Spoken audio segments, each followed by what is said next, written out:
Tudo bem com você? Que a graça de Cristo Jesus te alcance. Acredito que você tenha tido uma semana muito boa. Creio que o Espírito de Deus tem te acompanhado, os anjos têm guardado você, sua família, seu trabalho. Que tudo esteja bem. E a gente fica muito feliz de ter você aqui de novo no nosso canal, no nosso podcast, na nossa classe da Escola Sabatina, para a gente estudar um pouquinho mais da lição de Efésios. Essa lição está fantástica e cada vez mais que nós nos aprofundarmos dela, mais nós vamos aprender do nosso grande e amoroso Jesus Cristo. Olha, essa lição aqui, ó, se você não tiver ela, peça para nós. Se a gente não conseguir uma original, porque a última que nós tínhamos, nós demos semana passada, a gente tira a xerox, a gente manda para você, você vai ter uma, tá? Peça para a gente. Manda um recadinho que a gente dá um jeitinho de enviar para você, tá joia? E hoje eu estou muito feliz. Olha quem está com a gente. Tudo bem, Elton? Tudo ótimo, tudo tranquilo. Cara, eu estava com muita saudade de você. Que bom ter você aqui com a gente de novo. Eu também estava com muita saudade. Porque aqui é um lugar em que a gente vê que Deus atua e a gente sente a presença de Deus aqui. Então, eu estava com muita saudade. Estou muito satisfeito e agradecido a Deus por isso. Tinha gente pedindo, cadê o Elton? Cadê o Elton? Eu falava, o Elton está lá cuidando do papai, da mamãe. Falando nisso, ó, um beijão muito grande pro seu João, pra dona Zaya, certo? Que Deus abençoe vocês, dê muita bênção, muita saúde. Pra Rosana também, que está lá, que Deus abençoe. Aí, ó, pro seu José Everaldo, pra dona Zélia, pra Thelma, certo? Pro Romanelli. Tô mandando aí também pra Ellen, tá? Deus abençoe você. Um beijo para vocês, tá bom? Então tá tudo em ordem agora. Graças a Deus. Então tá bom, bom ter você. A família tá tudo em ordem. Tá tudo em ordem, graças a Deus. Tá e você, seu Joelzão? Graças a Deus estamos bem, né? E aí, matando a saudade do Ele tá Elton. voltando a ser de castigo, não tá colocando? A gente já tava com saudade do Elton aí. Já fizemos aí um trimestre praticamente inteiro, né? E agora a gente tá com saudade do Elton. Graças a Deus, tá? Mas assisti todos os programas, viu? Ah, é? Que benção. Não perdi nenhuma. Eu, papai e mamãe. Nossa, que bom. Eles gostavam muito. Mas que bom ter a companhia de vocês lá, né? Galera, todos vocês aí para nós é muito especial. E assim, ó, se você gosta do que a gente fala aqui, o que a gente fala é o que a Bíblia fala. E cada um de nós aqui, na sua visão, completando, complementando, pegando o que a lição nos traz, o que o Espírito de Profecia traz, o que a Bíblia traz, e transmitindo de uma maneira que a gente tenta assim, mais simples possível, para que a lição fique mais gostosa de aprender. Se você está gostando, indique, certo? Manda o link. E outra coisa também, bota aí no comentário aí, Kevin, paga a promessa é o chocolate? Paga o chocolate, que ele está devendo desde o trimestre passado. Faz esse favor para nós, tá bom? Brincadeiras à parte. Muito bom ter você aí, tá certo? Você que é o internauta, como é que fala, Kevin? Internauta? Telespectador é de televisão, né? Aqui você que fica na telinha do celular ou em casa, ou já consegue conectar já direto na televisão. Isso é bom demais. Bom ter vocês todos aqui. Amém. Elton, você vai presentear a gente com uma oração, né? Inicial. E você que está em casa sabe que cada vez que a oração aqui é feita, nós vamos, enquanto o Elton hoje é o nosso representante na oração, nós vamos estar todos aqui orando por você. Então aquele pedido especial que você tem, aquela bênção que você quer alcançar, aquela mudança de vida que você precisa, aquela decisão importante que você precisa tomar, por favor, enquanto o Elton estiver orando, vai junto com o Elton, nós aqui com você, colocando isso na mão de Deus. E a gente tem certeza que Deus vai fazer o melhor para você, tá bom? Você ora para a gente, Elton. Vamos orar.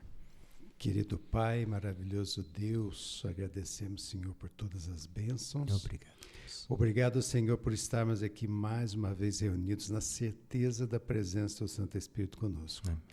Obrigado, Senhor, pela Tua palavra que transforma as nossas vidas. Entregamos em Tuas mãos os nossos queridos irmãos, amigos que nos assistem.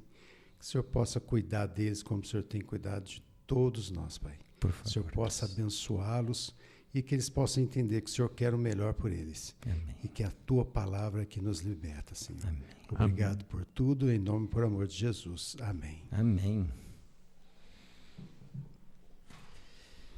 O poder do Jesus exaltado.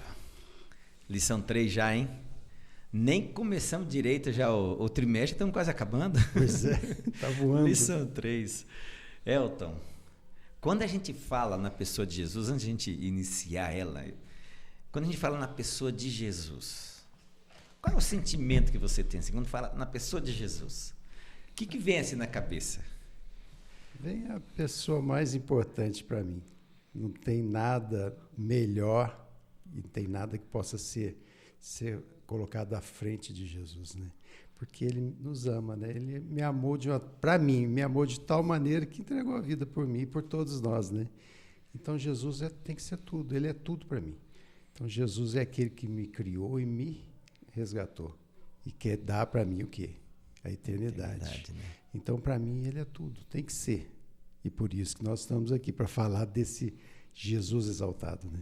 Bacana, né? Ô Joel, quando a gente vê o Jesus, né? Esse Jesus da Bíblia, que a Bíblia fala, né? Não é esse Jesus que às vezes a Idade Média revelou, você que gosta muito da profecia, né? Que a gente vê como a Idade Média denegriu a imagem de um Deus que nos ama tanto, mas quando a gente vê esse Jesus e lembra daquela música que diz que o céu sem Jesus não é o céu, né? Como é que a gente sente quando a gente pega uma lição onde o título já começa, o poder de Jesus exaltado? Como é que a gente olha para essa lição? Bom esse comentário que você fez a respeito da distorção da imagem de Jesus através aí dos séculos. Talvez a gente tenha um Jesus muito infantilizado em alguns momentos, um Jesus muito genérico em outros. E eu, particularmente, vejo que nós, e grande parte da humanidade, não conhece Jesus como deveria conhecer. Esse nós que eu coloco mais eu, certo? Eu. Efésios traz uma figura de Cristo muito diferente, né? O autor ele é muito profundo, ele é muito didático, ele é muito ilustrativo naquilo que ele quer passar. E ele, usando o contexto dos Efésios, ele mostra um Cristo que nós não estamos acostumados a ver. Então, assim, acho que a cada página, se nós aprofundarmos em conhecer a Jesus, Jesus vai se mostrar de uma forma diferente a cada página da Bíblia. E olhando para esse Jesus que a lição de Efésios está mostrando, é motivo de nós termos uma segurança muito grande diante das nossas lutas espirituais. Efésios vai falar muito desse lado espiritual, que é uma grande necessidade nossa, né? Então, assim, a gente vai se relacionando com essas informações e tendo um crescimento espiritual e um crescimento em confiança na figura desse Cristo que Efésios está mostrando, que é um pouco diferente do que a gente está acostumado a ver. A gente gosta muito, eu não sei, mas eu gosto muito de tecnologia. Alguns gostam mais de motores. Eu tinha um amigo que gostava muito de rádio amador. Então, assim, sempre quando ele trocava o rádio amador dele, ele queria um com mais frequência e também potência. Aí depois ele pegava uma antena que dava mais potência ainda. Ou seja, a gente gosta de sempre coisas mais poderosas, coisas mais avançadas. E uma coisa que eu acho muito legal no livro de Efésios é que Paulo, como o Joel falou, pegou, e a gente viu na lição 2 e na lição 1, pegou todo o contexto mitológico deles lá com os deuses dos... O que vocês estão pensando? Esse Deus não é nada. Vocês querem algo potente? Eu vou mostrar para vocês o que realmente tem poder. Achei legal isso. Só que na mesma hora que ele pega algo poderoso, ele parte para aquilo que o Elton também falou. Olha, esse poderoso se relaciona com a criatura, diferente do Deus da cultura grega. Yeah. O Deus da cultura grega, ele não se relaciona, ele só exige. O Deus bíblico, Jesus Cristo, se relaciona tanto a ponto de dar-se, né? Essa visão de vocês, eu gostei muito disso para o início da nossa lição. É aí que eu quis... Vamos lá. Se Paulo fosse falar para Jesus, de Jesus para você que gosta de tecnologia, como é que ele ia falar? Nossa, ele ia pegar as potências. É essa estratégia, essa visão que Paulo tem, essa facilidade dele. Jesus já fazia isso, né? Jesus, ele falava de acordo com o seu público ali, ele usava ilustrações, usava uma linguagem muito próxima para transmitir as mensagens, muito próxima daqueles com quem ele conversava. Então, Paulo, ele usou também esse mesmo método, essa mesma estratégia. E Efésios, assim, quando eu fui estudar um pouquinho do contexto de Efésios, ler um pouco sobre a época, a cidade e tal, aí a gente começa a fazer o estudo da lição e do livro de Efésios, ganha uma dimensão muito maior na compreensão, né? Do que Paulo quer dizer, para quem ele quer dizer. Abre os nossos olhos. E assim, não sei se vocês perceberam, mas a lição de Efésios é para nós, né? Nossa atualidade, nossa assim, muito atual, muito atual. Vamos dizer assim, livro de Daniel e Apocalipse são um livro que nós temos que entender muito para a gente se situar, saber para onde nós estamos e que local que nós estamos, né? Exato. E o livro de Efésios é para ver o Deus que a gente tem para o momento de perversão espiritual que a gente vive, né? Agora olha que interessante o nosso verso. Por meio do Espírito Santo, os crentes, me desculpa, você que não tem a lição, está no livro de Efésios, capítulo 1, verso 19 e verso 20, tá? Efésios, você vai pegar ali, vai passar Coríntios, vai um pouquinho Colossenses, vai um pouquinho para frente ali, você vai ver Efésios, capítulo 1, verso 19 e 20, diz assim: por meio do Espírito Santo, os crentes podem saber qual é a suprema grandeza do seu poder sobre nós, os que cremos, segundo a eficácia da força do seu poder. Ele exerceu esse poder em Cristo, ressuscitando-o dentre os mortos e fazendo-o sentar-se à sua direita nas regiões celestiais. Elton, qual é a importância desse verso para essa nossa lição? Então, a gente vê aqui Paulo, né, falando sobre... Isso é uma oração, né? De Paulo, de que os crentes, através do Espírito Santo, entendessem o verdadeiro poder, o verdadeiro sentido, né, do poder que Deus tem, né, através de Cristo na ressurreição e tudo isso.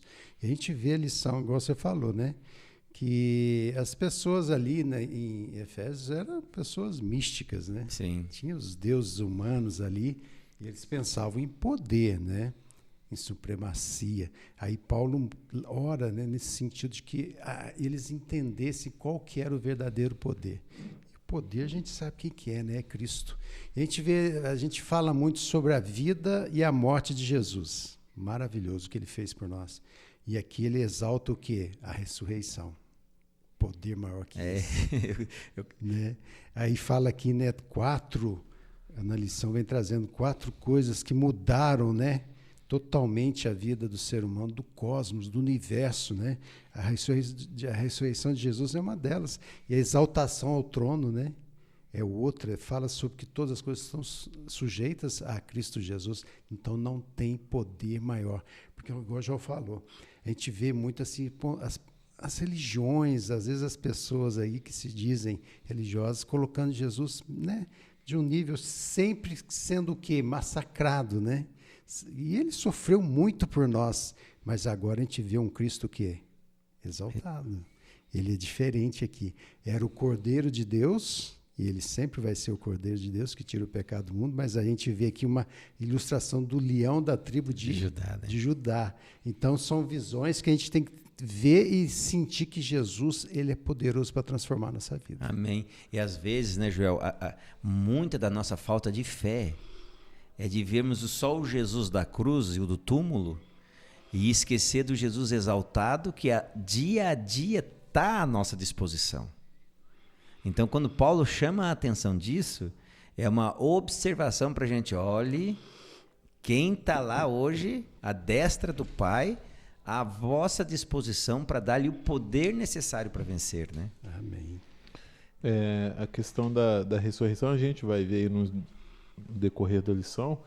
Uma vez eu fiz uma série aqui na igreja, ficou em 2018, e num dos temas falava sobre a ressurreição de Jesus. Essa série, ela abrangia assim, o plano da salvação, né? Vida, morte, ressurreição, descida do Espírito Santo, até a volta de Jesus. Cada dia a gente trabalhou um tema. E quando eu fui trabalhar o tema da ressurreição de Jesus, daqui a pouco eu vou compartilhar com vocês alguns versículos, mas eu me surpreendi com a necessidade de compreensão que nós devemos ter sobre o papel da ressurreição de Jesus, e eu me surpreendi também quão pouco nós falamos sobre esse papel da ressurreição. Né? E aqui o verso áureo está dizendo assim, ó, que pelo Espírito Santo nós podemos entender, saber qual é a suprema grandeza do poder de Cristo, através do Espírito Santo. E uma mostra desse grandioso, supremo poder, se nós quisermos ter uma pequena compreensão, é nós olharmos para onde? Para a ressurreição de alguém que morreu. A gente vê tantos milagres sendo falsificados, é gente agora profetizando, é gente fazendo isso, gente fazendo aquilo, mas na história, ninguém, a não ser pelo poder de Deus, ressuscitou alguém. E a gente não vê essa contrafação da verdade, a gente vê em muitos, né, a gente vê aí pessoas sendo curadas, isso, aquilo, mas ressurreição da vida, aí não. O que Satanás consegue, como nós vimos na lição da semana do trimestre passado? Ele consegue o quê? Imitar por intermédio de espíritos, que é ele personificando uma pessoa. Agora, ressuscita? Ninguém. Entende? Então, Paulo, a gente vai ver durante essa semana.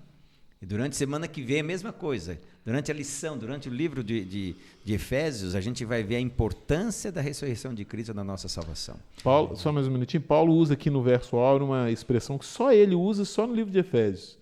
As regiões celestiais. Depois a gente vai falar sobre isso também. Isso, vamos entrar nela, né? Agora, assim, interessante que Paulo já começa, né? E a lição ela quer nos mostrar isso. Uma oração e ações de graça. Eu achei interessante que ele achou motivo, certo? Para se alegrar pela igreja lá de Éfeso, pelo povo de Efésios. Eu achei muito legal, como às vezes a gente só acha motivo para reclamar, né? Exato. Vê o defeito da igreja, vê o defeito, porque os irmãos hoje não vieram mais na igreja, não estão vindo tudo direitinho. Paulo não. A lição mostra que ele via os defeitos que a igreja tinha, que as pessoas tinham. Mas ele sempre procurou não mostrar o defeito como algo pejorativo. Mas ele buscou enaltecer as qualidades e achar motivo para agradecimento. É isso, Elton? É isso mesmo. E a gente vê aqui uma oração intercessória, né? E a gente vê, né, na Bíblia várias ocasiões de oração intercessória. E isso faz muita diferença. E aqui Paulo, igual você está falando, Paulo estava preso, né? Sim. A gente vê as cartas que ele escreveu, né?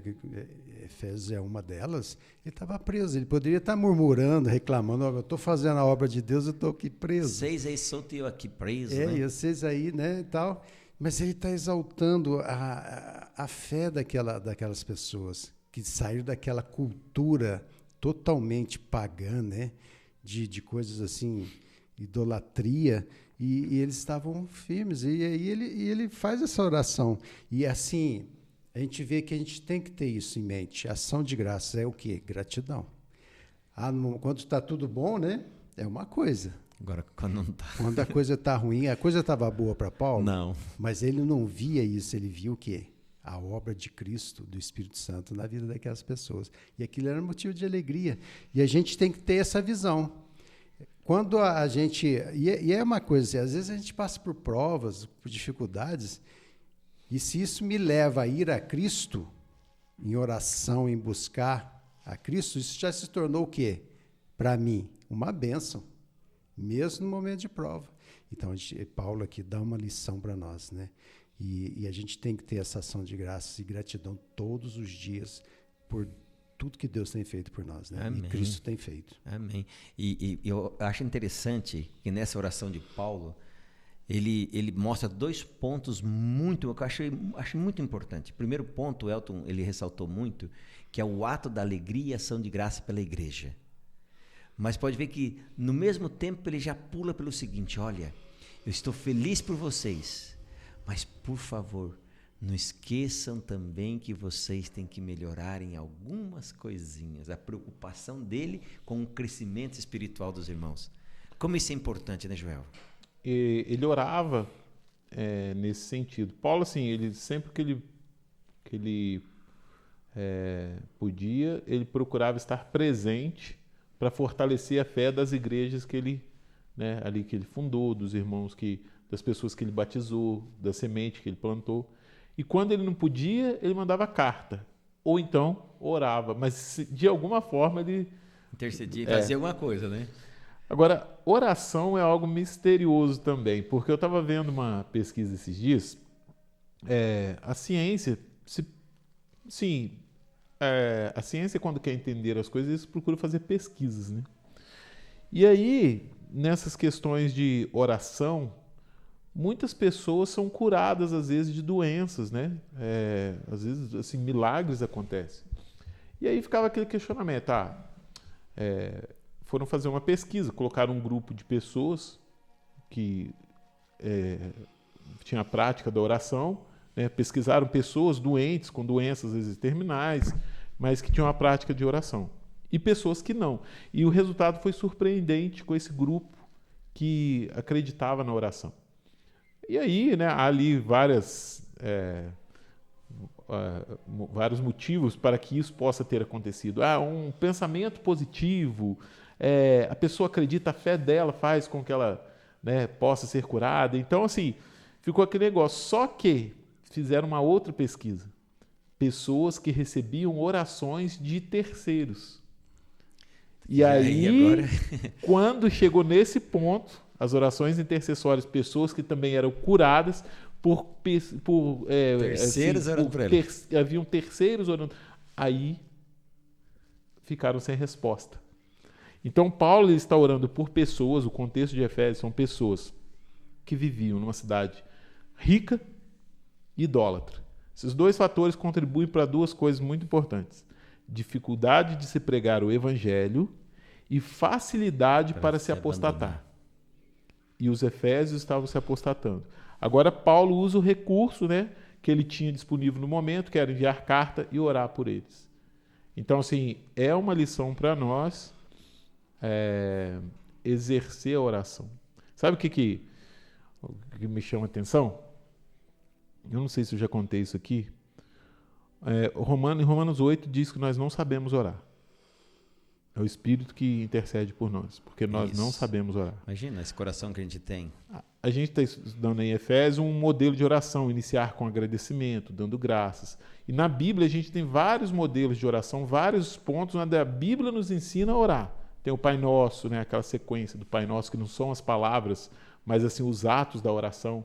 Enxergar Deus como soberano, a nossa necessidade, a nossa dependência e tal, no Pai Nosso. Então a gente junta esses pontos e vai formando ali, entendendo, compreendendo melhor uma forma para nós orar. Mas nós não sabemos orar, mesmo assim.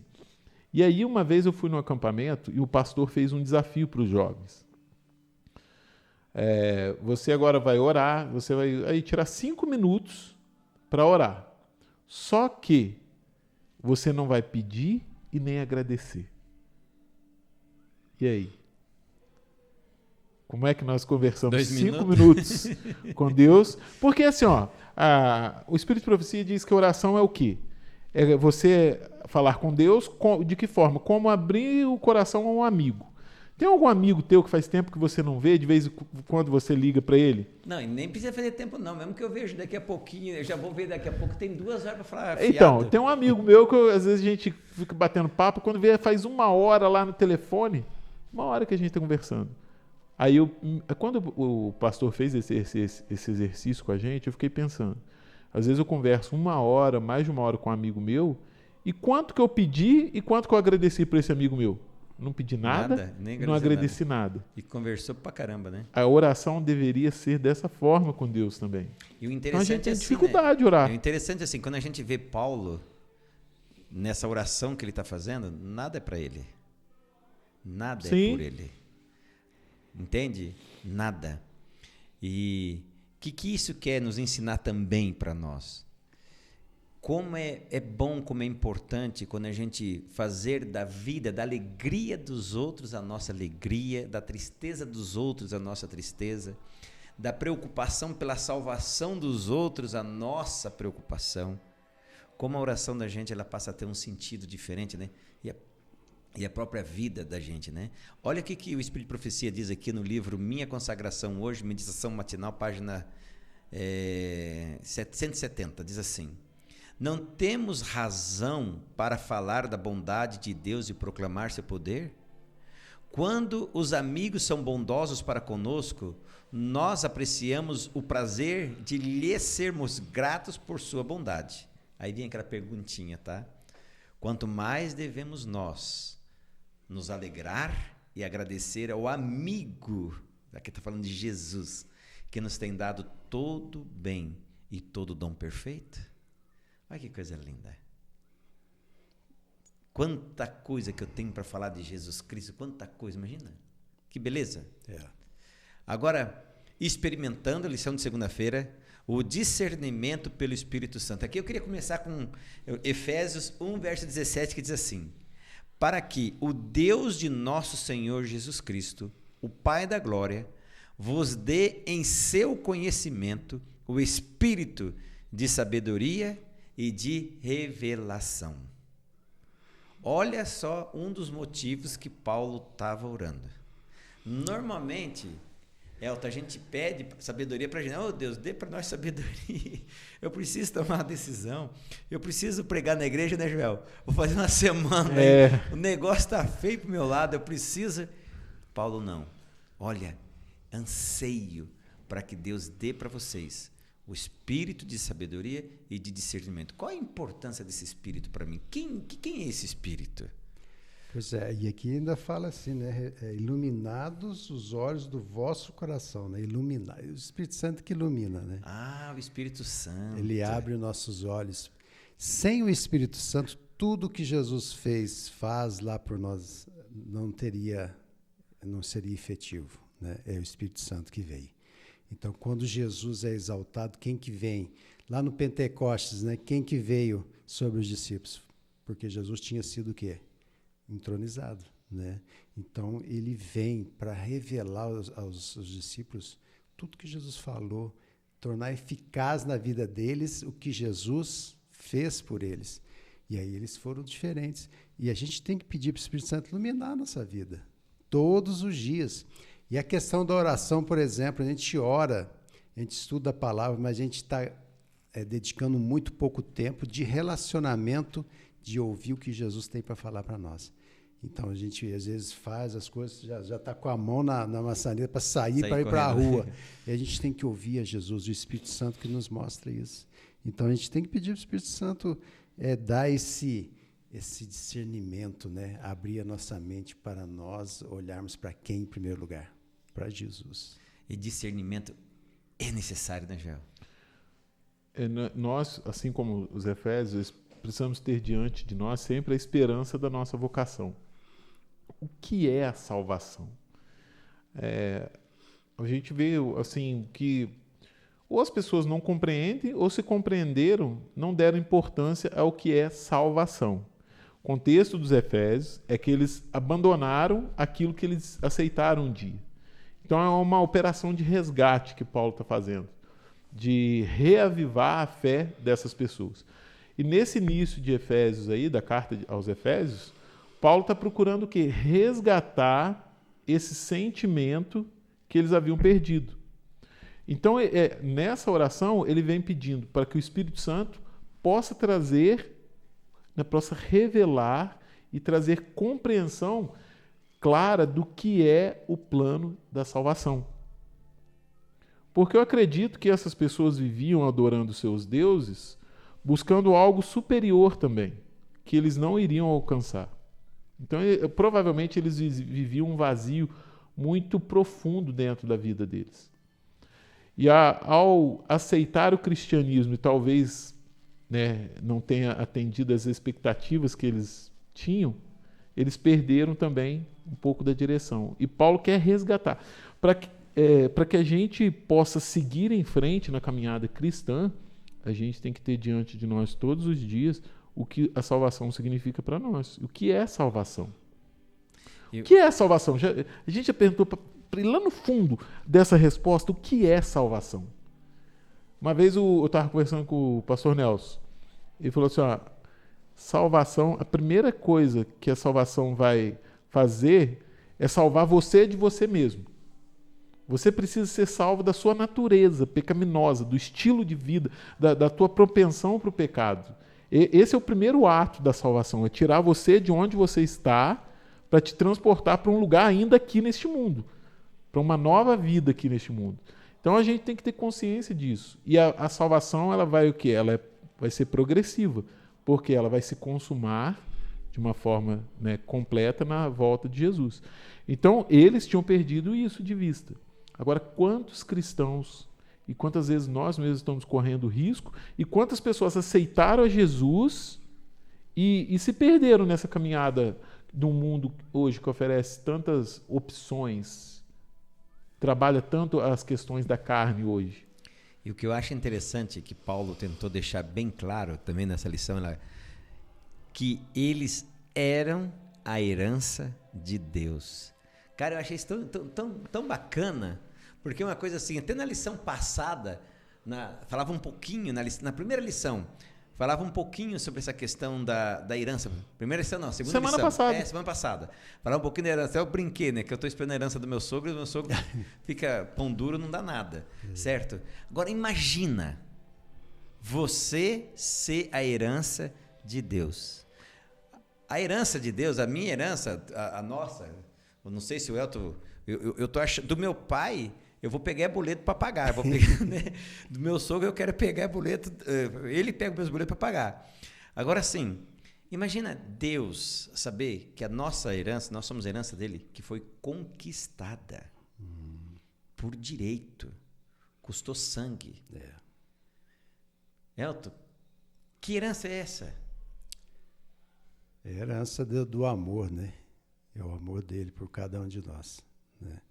E essa herança, a gente vê assim, todas as pessoas são objetos do amor de Deus. Todas. E assim, e por isso que você falou a questão, quando eu olho para mim, eu desanimo. Porque por mim eu não consigo. Se eu olho para os outros, eu vejo defeitos. E aqui Paulo está fazendo totalmente ao contrário disso. Ele não olha para ele, que ele sabia... Ali só tem defeito. Ele não olhava para a igreja, que tinha muitos problemas. Que é o que o João acabou de falar. Tinha que ser resgatada.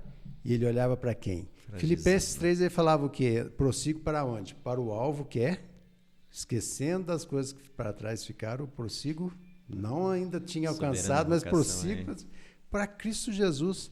Então isso aqui, só o Espírito Santo pode revelar isso para a gente.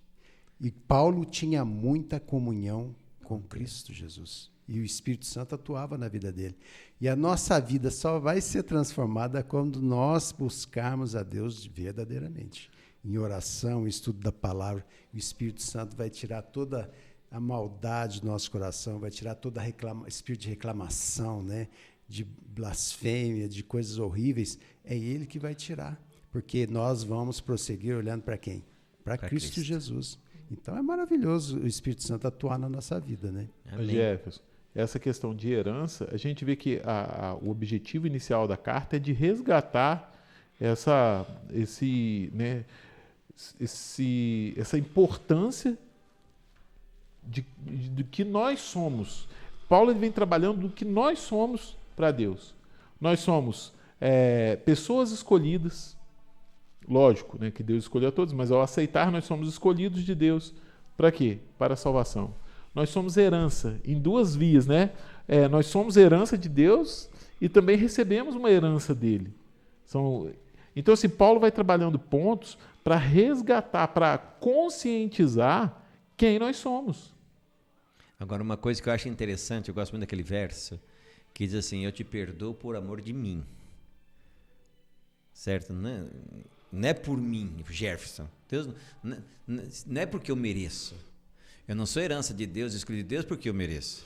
É porque Deus é amor em pessoa e o amor em pessoa exige aceitar todos. Então é por amor de Deus, por amor que tem, que é Ele que Ele me aceita. Né? É importante isso. Olha só o que diz aqui no livro Testemunho para a Igreja, volume 5. O que precisamos é conhecer a Deus e o poder do seu amor tal como se acham revelados em Cristo, mediante conhecimento prático. Precisamos examinar diligentemente as Escrituras com oração. Nosso entendimento deve ser avivado pelo Espírito Santo e o coração erguido a Deus com fé, esperança e contínuo louvor. A importância da oração, da fé, da esperança e do louvor. Agora vem, Gel, vem, agora você vai ler os versinhos para nós aí. Participando do poder da ressurreição. E eu quero aqui começar com Efésios 1, 20 e 21, que diz: que manifestou em Cristo, ressuscitando-o dentre os mortos e pondo-o à direita nos céus, acima de todo principado e poder e potestade e domínio de todo nome que se nomeia, não só deste século, mas também do século vindouro. Ó, 1 Coríntios 15, a lição trouxe para a gente alguns versículos, mas assim, são muitos versículos no capítulo que são importantes. Aí tá para a gente analisar o versículo, capítulo 15, 20 ou 22. Mas eu gostaria de começar um pouquinho antes, em alguns versículos antes. O verso 14 diz assim, ó: se Cristo não ressuscitou, é vã a nossa fé, pregação e vã a nossa fé. Então aqui já traz uma grande importância da ressurreição. Está dizendo que é em vão. Se ele não ressuscitou, é em vão. Não adianta nada. Né? Porque assim, morreu e está lá no túmulo, acabou assim como grandes homens da história da humanidade aí também morreram. Pronto. Então se ele não ressuscitou, é vã a nossa fé. Até aí tudo bem. É uma informação. Mas quando eu leio o versículo 17, por exemplo, esse versículo mexeu comigo. Que diz assim, ó: se Cristo não ressuscitou, ele fala, ó, se Cristo não ressuscitou, é vã a nossa pregação e vã a nossa fé, lá no 14. Aí no 17 ele diz: e se Cristo não ressuscitou, é vã a vossa fé e ainda permaneceis nos nossos pecados. Aqui já traz uma grande importância a ressurreição de Cristo. Sim. No plano da salvação. O plano da salvação, ele é um conjunto de situações onde nenhum dos pontos pode ficar de fora. É uma sequência. Isso. A morte de Cristo, ela foi para nos perdoar os pecados. Aí eu fiquei pensando, ela nos perdoou os pecados, mas se Cristo não ressuscitou, eu ainda estou perdido. Ainda estou perdido. Né? Perdoou e acabou daí. E daqui a pouco eu vou ler um versículo muito interessante. Aí depois vem o verso 19, falando dessa questão. Se Cristo não ressuscitou, certo? Se a nossa esperança em Cristo se limita a esta vida, somos os mais infelizes de todos os homens. Está vendo como é que a situação vai se complicando? Aí vem do 20 ao 22. Mas, de fato, Cristo ressuscitou dentre os mortos, sendo ele as primícias dos que dormem. Visto que a morte veio por um homem, também por um homem veio a ressurreição dos mortos. Porque assim como em Adão todos morrem, assim também todos serão vivificados em Cristo. Aqui está falando para algo futuro. A ressurreição de Cristo, ela garante o quê? A minha ressurreição também, porque Cristo venceu a morte. Que é o maior dos nossos aquianos. O maior dos nossos inimigos. Agora olha o verso 32. Se como homem lutei em Éfeso com feras, que me aproveita isso? Se os mortos não ressuscitam, comamos e bebamos, porque amanhã morreremos. Ou seja, compreender a ressurreição de Jesus ou não, ela vai significar muito na minha compreensão sobre salvação. Por quê? Ela pode me levar a viver de uma forma muito diferente, aguardando a ressurreição, lógico, aqueles que vão passar pela morte, ou então ela vai, não acreditando nela, me leva a um estilo de vida totalmente o quê? Desregrado. Sim. Certo? Não vai ter acerto de contas, quer dizer, não tem princípios. Então eu posso pegar o que o Gel está dizendo até ali, já ele continua ali, e dizer o seguinte: a ressurreição de Jesus é uma crença inegociável, Elton? Exato. É uma crença que está no fundamento de tudo, desse plano da salvação, né? Então a ressurreição ela é essencial para todos nós. E aí tem gente que está procurando o túmulo de Jesus até hoje para comprovar. Porque se eles acharem os ossos de Jesus, vão falar que o quê? O cristianismo é uma farsa. A maior de todas as farsas. Todas as farsas. Agora, a gente vê que isso aqui É uma realidade nossa. Nós somos felizes porque nós cremos nisso, porque Jesus está lá intercedendo por nós. Amém. E tudo que nós necessitamos, Ele sabe, Ele conhece, Ele tem o poder do quê? Da morte. O último inimigo que nós temos, Ele vai fazer o quê? Ressurgir todos os amados dele, todos que morreram em Cristo Jesus. Demais, né? Então, assim, é maravilhoso. Então, infelizmente, o inimigo é astuto, né? Então, ele inventa vários outros meios, coisas e tal, mas a gente vê que a ressurreição de Jesus, ele é o cerne, é o fundamento nosso. Assim como a cruz também é, né? A morte da cruz de Jesus é essencial, mas a ressurreição... Porque, vamos dizer assim, então, sem derramamento de sangue, não há remissão de pecados. E sem ressurreição, não há concretização da salvação. Agora, olha que interessante. Vai lá, que eu sei que você está cheio de texto aí. Aí em Romanos 4, 25, diz assim, o qual foi entregue, está falando de Jesus, por causa das nossas transgressões. Certo? Ele foi entregue, pelo que você acabou de falar, por conta dos nossos pecados. Sim. E ressuscitou por causa da nossa justificação. Olha o papel da ressurreição. Agora, quer saber um negócio muito curioso que eu fiquei pensando? Quase todos os cristãos vão passar por 2 ressurreições. Agora, todos vão passar por uma ressurreição, que é a que Paulo fala em Efésios. A ressurreição espiritual. Aquelas pessoas estavam o quê? Mortas espiritualmente. E a ressurreição de Jesus, ela traz também, assim, simbolicamente, nós passamos por morte e ressurreição também. O batismo traz uma figura muito clara disso, né? Isso. Quando nós simbolicamente mergulhamos na água, nós estamos morrendo. Mas isso acontece na nossa vida. Fora o batismo ali, o simbolismo, o batismo é simbólico. Mas algo real acontece na nossa vida ao aceitarmos o sacrifício de Cristo Jesus. O Espírito Santo nos conscientiza de quem nós somos, nós nos arrependemos e morremos espiritualmente para o pecado e ressuscitamos espiritualmente para uma nova vida. Isso é uma realidade, não é simbólico. A nossa vida espiritual, ela passa por uma ressurreição. Por isso que eu disse, né, que todos vão passar por uma ressurreição e alguns por 2. Que alguns vão morrer, os vivos vão ser transformados, né? Vão receber um corpo de glória e a gente vai receber a eternidade. Mas os mortos, pode falar. Posso pegar esse link teu? À vontade. Veja só, Elton. Pegando a ideia do Joel, que está certíssima. Então, todos morrem, todos serão ressuscitados. Jesus foi ressuscitado e foi glorificado, sim, exaltado, não foi? E o santo também vai passar pela mesma coisa. É aí que Paulo quer que os efésios compreendam essa sequência. Porque eles adoravam deuses também. Agora, essa sequência só um pode proporcionar. Porque, conta aí como é que vai ser. Nós somos todo dia o quê? Justificados, não somos? Justificados. Eu sei que você gosta muito disso. Eu vejo você pregando sobre isso. E depois de justificado, nós vamos ser o quê mesmo? Glorificados. E nesse meio tem o quê? A santificação.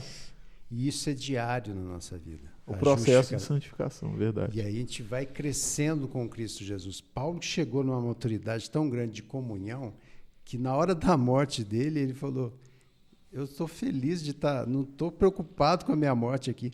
Quantas pessoas a gente vê sofrendo hoje porque não conhecem isso? Isso aqui vamos dizer assim, o beabá da salvação, né? Que é tão importante, mas as pessoas não... Tem gente que está ficando doente, tem pessoas morrendo porque não compreendem e não entendem isso. Então, assim, a ressurreição, isso que o Joel falou, a gente começa a ressurreição na nossa vida, começa o quê? Abrir os nossos olhos espirituais, né? A gente vai tendo uma vida transformada todos os dias e vamos alcançar um nível de comunhão com Cristo, se nós permitirmos, pelo Espírito Santo, de chegarmos ao ponto de que aconteça o que for na nossa vida, a gente vai saber que tem um Cristo maravilhoso atuando em nós e está intercedendo por nós. Aí vai chegar na compreensão, eu acredito, nessa escala do verso de quarta-feira. Efésios 1, verso 11 e 12, que diz, nele digo, em quem também fomos feita herança, havendo sido predestinado conforme o propósito daquele que faz todas as coisas, segundo o conselho da vontade, com o fim de sermos para louvor de sua glória. Nós, o que primeiro esperamos em Cristo. Ou seja, nós em Cristo Jesus, que é o centro, que é acima de todo poder, que é acima de tudo que o ser humano imagina, né? Podemos alcançar a exaltação, a vitória, tudo que a gente imagina, é isso? Jeff, se nós compreendêssemos bem esse assunto, a gente agiria de forma muito diferente. Num contexto geral, igreja, corpo de Cristo, mundial. É por isso que eu falo, é aí que entra o papel do Espírito Santo em abrir o nosso entendimento para isso. A gente é limitado, nossa compreensão é limitada, infelizmente, né? Às vezes a gente sai daqui e vai errar tanto que parece que as coisas não, né? Por isso que a palavra de Deus diz assim, aquele que perseverar até o fim, esse será salvo.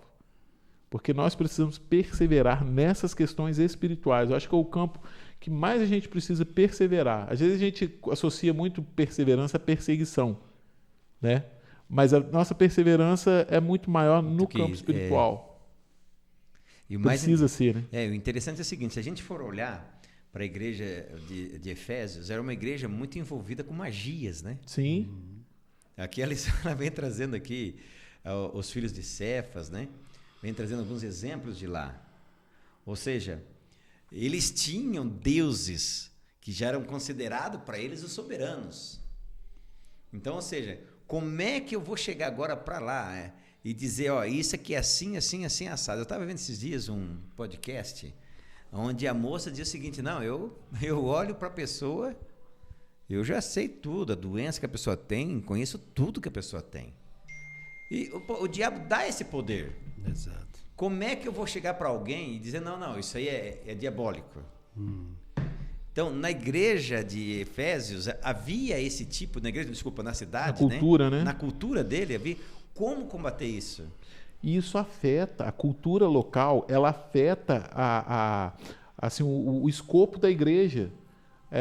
A gente vê cada lugar que a gente vai no Brasil, a igreja tem, né, um estilo diferente. E essa cultura afetava. Por exemplo, quando Paulo começou a fazer as curas, as pessoas pegavam o quê? As roupas. E levava, né? Isso não é doutrina bíblica, é um costume local. A gente precisa saber separar isso. Hoje tem muita igreja se aproveitando dessas situações, vendendo água abençoada, pedacinho de pano para não sei o quê, e vai. Mas isso não era. A gente precisa analisar o contexto de onde isso estava acontecendo. Era um costume pagão. Deus, ele curou pessoas dessa forma? Curou.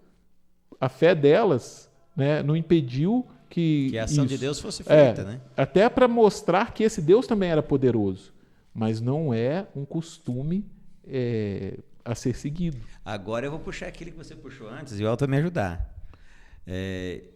Eu sempre falo, quando eu falo da ressurreição, você que está aí, quando eu falo da ressurreição de Cristo, eu digo o seguinte, por que Paulo diz que os vivos não precederão os mortos? E se eu falo, eu temo e temo. Por quê? Deus vai dar para nós, os vivos, eu quero estar lá, o privilégio de ver o maior milagre. Pessoas que estão ali mortas, 50, 30, 100, 200, 500, um cego, 2 cegos, sair do pó da terra e ressuscitar na minha frente. É o maior milagre.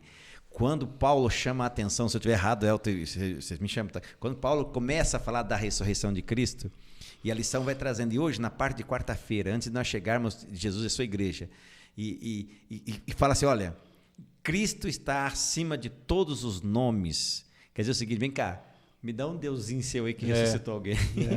Mostra aí. Lembra que nós começamos o assunto nosso hoje falando sobre isso? Uhum.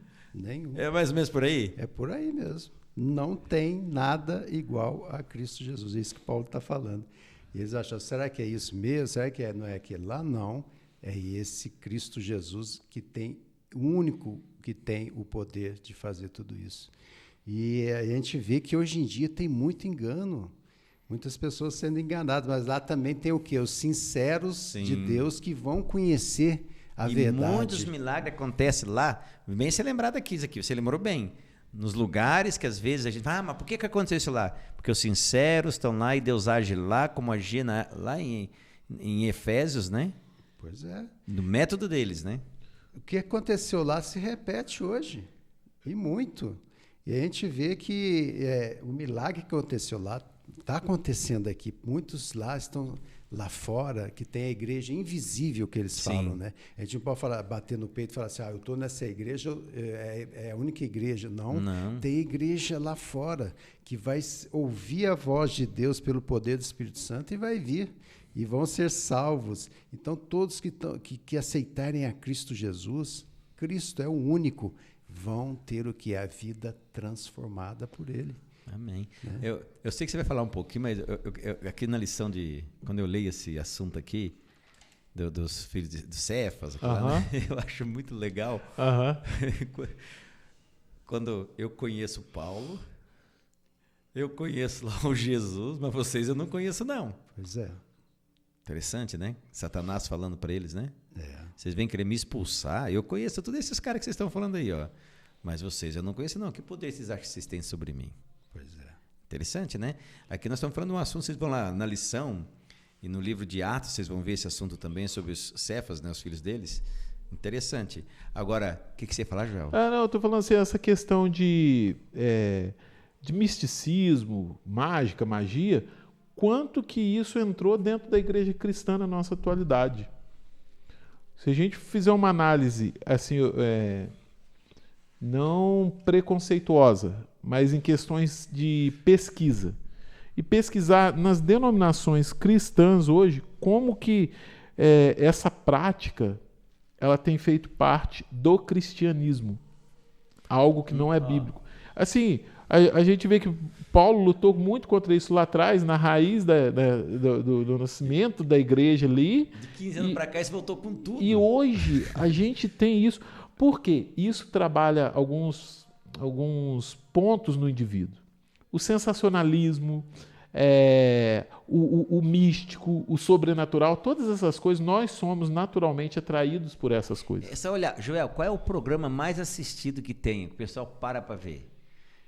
As novelas, tudo bem, novela. Agora, vê esses telejornais que só é sensacionalismo o tempo inteirinho. Sim. A audiência que tem, e o cara assim, ó. Inconscientemente a pessoa fica presa nisso. Então, o inimigo tem trabalhado com pessoas para trazer magia, trazer misticismo para dentro dos cultos cristãos. Isso é uma realidade. É fácil a gente discernir isso. É você pegar o que acontece e comparar com a base bíblica. Onde você não encontra base bíblica, aquilo não faz parte de um culto cristão. Tá, então pergunto para vocês dois aí, bate bola. Esses poderes são fingimento ou existe mesmo? Você disse que ia falar. Tá bom, vou falar. Eu vou usar aí a conversão. Teve um pastor que se converteu de uma denominação para o adventismo. E era uma denominação que tinha muito sensacionalismo, com curas e expulsão de espíritos, tá, aquela coisa. E aí alguém perguntou para ele assim, e aí? Tudo aquilo lá, como é que é? É charlatanismo mesmo, né? Ele pegou o livro Eventos Finais, falou assim, me admira, você é um adventista do sétimo dia, está perguntando isso para mim. Você não leu isso aqui, não?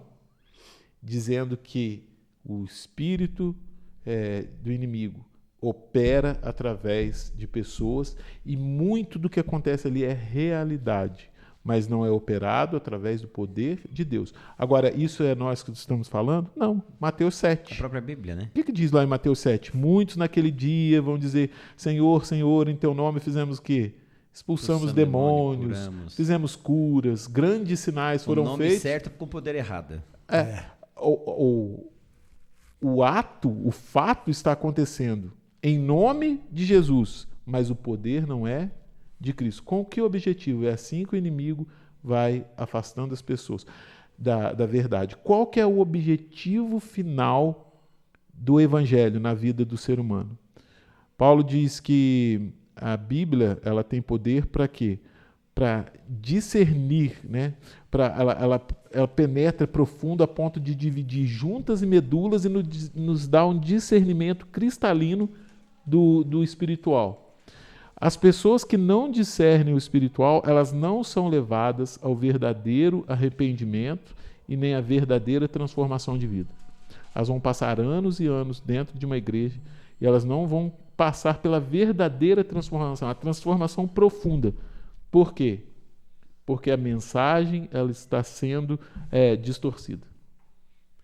Qual é o cuidado, Elton, então?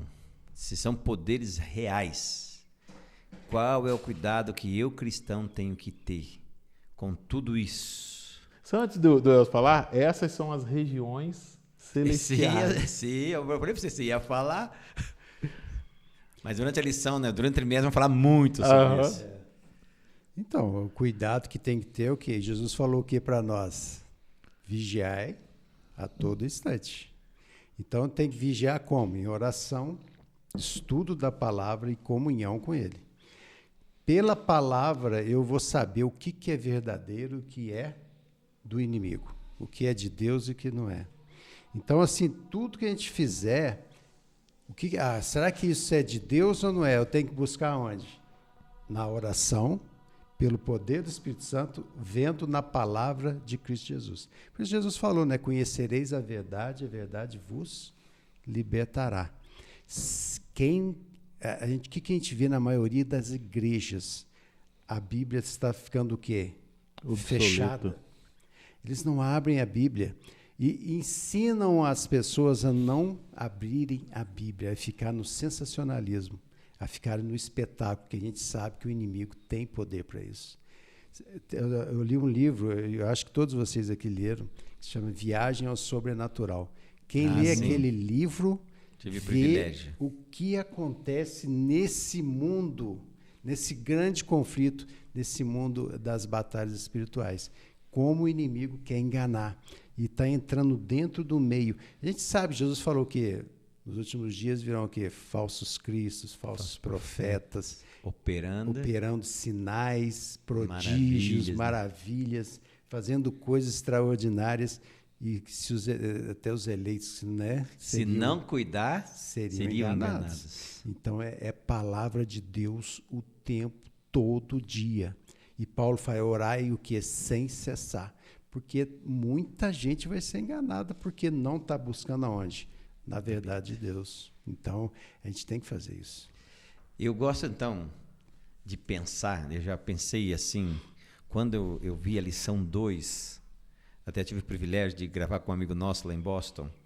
Então, quando eu vi a lição 2, na metade dela eu falei assim, Tiago, essa lição aqui, pelo que eu estou vendo, mostra que tudo que a salvação fala, e parece que a lição de quarta-feira falava sobre isso, que os caminhos que Deus deixou, que Paulo mostrava, que o final de todo o processo de salvação, o último passo do final, era a constituição da igreja para o ato final de Deus, para a manifestação dele aqui na terra. Interessante que a lição de quinta-feira encerra como Jesus, todas as coisas e a sua igreja. Então eu queria assim que de forma bem objetiva a gente colocasse para os nossos amigos que estão em casa qual é o papel da igreja, certo? Nesse contexto da lição da exaltação de Cristo perante as pessoas. Qual dos dois quer começar?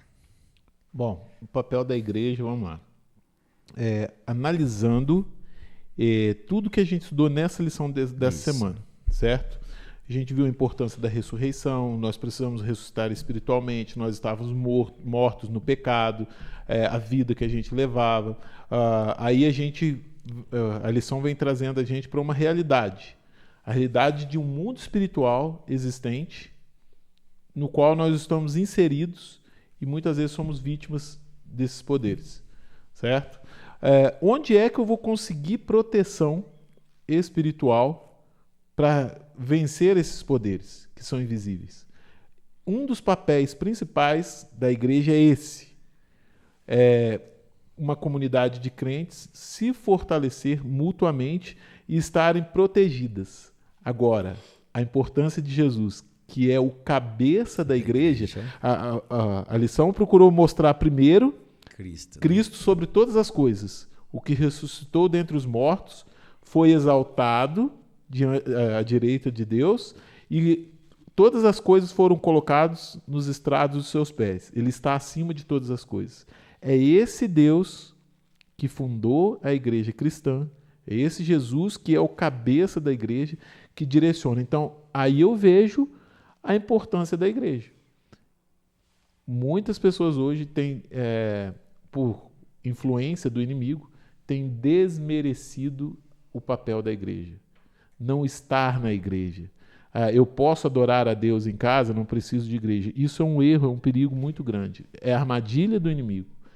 Então, na igreja... Jefferson, vou falar um negócio muito interessante para você que eu ouvi e não me lembro aonde. Mas existem mensagens para você que Deus vai transmitir para você somente na igreja. No lugar onde você não vai ouvir essa mensagem em outro lugar. E às vezes através de uma pessoa que você não vai, não é muito, entendeu? Não tem muita afinidade. Por quê? Quando um pregador está na frente, esse é um dos papéis da igreja, tá? A igreja ela vai desenvolver os seus dons, você vai exercer os seus dons, crescer espiritualmente, mas você vai ser alimentado também. Mas o que nós entendemos? Quando uma pessoa sobe no púlpito, ela está sendo usada por quem? Por Deus, para transmitir uma mensagem para o seu povo. E existem mensagens que você só vai ouvir se você estiver na igreja. Amém. Então aí isso precisa mexer comigo, falar, peraí, né? Elton, o que você acha dessa ideia aí? É perfeita, é isso mesmo. Se é corpo, como é que eu posso ser parte de um corpo se eu estou isolado do corpo? Não sou parte do corpo. Se eu sou um dedo no corpo que eu foi amputado? Foi amputado e tirou, o que vai acontecer com esse dedo? Vai morrer. E o corpo vai ficar assim, né? Então, assim, Paulo usa essa parte do corpo, né? Cabeça, quem é Cristo. Agora, eu já vi pessoas que olhavam somente para elas mesmas, desanimaram e saíram da igreja. Eu não consigo. Não olharam para quem? Para Cristo. Para Cristo. Eu conheço pessoas que só ficam na igreja só para olhar o defeito dos irmãos, do pastor. Essa igreja é isso. Esfriaram, saíram da igreja. Agora, quem que ficou firme na igreja? Aqueles que permanecem olhando para quem? Para Cristo. Para Cristo. Às vezes fraqueja, né? Às vezes cai, às vezes, né, desanima, mas aí volta para Cristo pela palavra, pelo poder do Espírito Santo, e está firme aí até hoje, fazendo coisas maravilhosas. A igreja é para isso. É para nos, não é perfeição. É um lugar que tem pessoas imperfeitas, mas que estão se reunindo para ficar o quê? Junto de Cristo Jesus e serem o quê? Transformadas. E é tão bom quando uma é útil para a outra. Exato. Né? Ora pela outra. Então, eu creio assim, quando a gente pega essa lição, Paulo orando, olha só, pela felicidade da alegria de vê-los, mesmo sabendo que alguns estavam escorregando, mas ele estava alegre de vê-los. Segundo ponto, orando para que eles se fortalecessem, que o Espírito Santo desse sabedoria, desse discernimento. Né? Ou seja, a preocupação de vê-los cada vez mais crescendo em Cristo Jesus. Exato. Imagina se fosse a minha visão, essa minha visão, quando eu viesse da igreja, né? Ao invés de ver os defeitos para criticar, se o caso vir um defeito, vamos orar para que aquele irmão vença o defeito, para que haja um crescimento. Até esses dias eu tive um privilégio uma vez de pregar, e eu falei uma coisa, chamei a atenção de uma coisa que eu acho muito importante, muito interessante. Normalmente, sempre as pessoas rumam uma desculpa para abandonar a igreja. Sempre existe. É um irmão, é um pastor, é uma coisa que aconteceu. Mas o que me chama a atenção, eu chamei a atenção para uma pessoa, eu falei, vem cá, eu nunca vi uma pessoa que abandonou um grupo religioso falar o seguinte, eu abandonei, mas eu não abandonei assim. Eu saí do meio deles, fiquei lá em casa durante 40 dias, um ano, orando pela igreja, jejuando pela igreja, lendo o Espírito de Profecia, lendo a Bíblia, para quando eu voltar a ajudar a igreja. Não. Quando eu vejo, era dali um mês, estão bebendo, estão fazendo... Vocês estão entendendo? É. Sabe, o que Paulo está querendo dizer para mim e para você, o que essa lição quer deixar muito claro, que Cristo está acima de tudo e de todos. Que nós devemos olhar para Cristo Jesus como meu, o seu, o nosso Salvador pessoal. Que nada nesse mundo, nada. Em Romanos 8, né? Lá diz que nem potestade, nem altura, nem profundidade, nem largura, nada poderá nos afastar de Cristo Jesus, nosso Senhor. Amém. Que essa lição possa fazer de mim e de você, cada dia mais, uma pessoa mais preparada em Cristo Jesus. Que possamos fazer de Jesus o nosso alvo, o nosso maior e melhor objetivo. Que Jesus seja, para mim e para você, esse Deus amoroso que a palavra diz, porque Ele amou o mundo de tal maneira. Vamos mudar. Ele amou você que está aí. Amou eu de tal maneira que enviou seu Filho amado para dar vida lá na cruz. Mas, como a lição diz, o ressuscitou. Para que daqui a pouco, se caso você morreu, alguém que você ama muito, morreu, Ele ressuscite e juntos possamos curtir a vida eterna com Ele. Que Deus nos abençoe. Vamos orar? Querido Papai do Céu, nos abençoe, dê uma ótima, Senhor, semana para nós, que essa lição que mostra Jesus Cristo acima de todos os poderes, que ela possa fazer parte da nossa vida, que possamos não ter medo de Satanás, nem dos anjos, mas também não possamos nos colocar em zona de perigo, mas que sempre possamos estar ao lado de Cristo, rogando ao Espírito Santo, a companhia dele, os anjos, para que possamos a cada dia vivermos e presenciarmos a atuação de Deus, nos dando sabedoria, discernimento e de forma alegre convivermos com os nossos irmãos, compartilharmos das tristezas se for necessário, mas orarmos, ó Deus, pela alegria, juntarmos com eles pelos momentos alegres, para termos felicidade sempre, e lembrando que se tivermos problemas aqui, esses problemas serão sanados na volta de Cristo. Amém.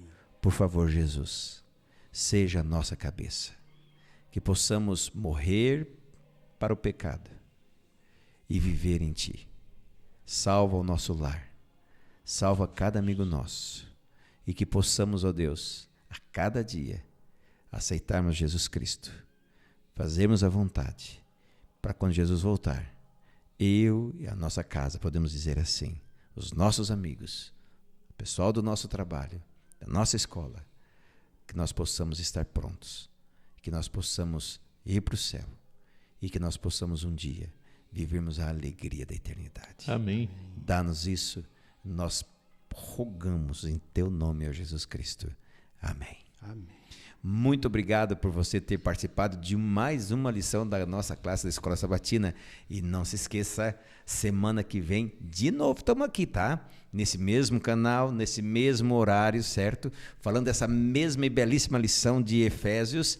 E não se esqueça, nem só de pão viverá o homem, mas de toda palavra que sai da boca de Deus. Que Deus te abençoe.